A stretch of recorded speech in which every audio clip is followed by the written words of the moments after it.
Illinois governor says it's a wild west for medical supplies because of Trump's response to states' requests. Washington, Illinois Governor J.B Pritzker said Sunday that states have resorted to competing against one another for desperately needed medical supplies that are dwindling as hospitals work to treat coronavirus patients. "We're competing against each other. We're competing against other countries. You know, it's a wild west, I would say, out there. And indeed, we're overpaying, I would say, for personal protective equipment because of that competition," Pritzker, a Democrat, told CNN's Jake Tapper on State of the Union. "This should have been a coordinated effort by the federal government. Top healthcare officials have said that the U.S. does not have enough stockpiled medical equipment like masks, gowns and gloves to fulfill the anticipated need of the nation's healthcare system as the number of cases surge across the U.S. The burden has been placed on governors and state officials, with President Donald Trump saying last week that they should work with private companies to secure masks and other items.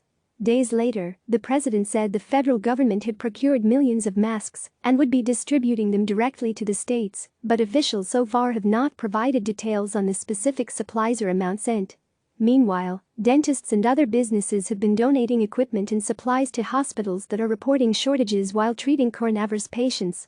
The Federal Emergency Management Agency, which the White House has put in charge of coordinating the federal response, is pulling supplies from the Centers for Disease Control and Prevention's national stockpile and working with private companies to ramp up production. Listen.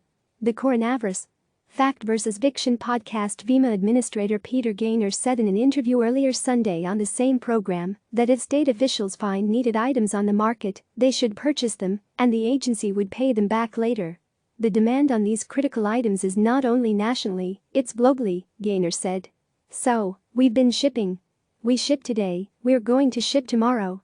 We're linking supplies, not only from the national stockpile, but from vendors and commercial donations.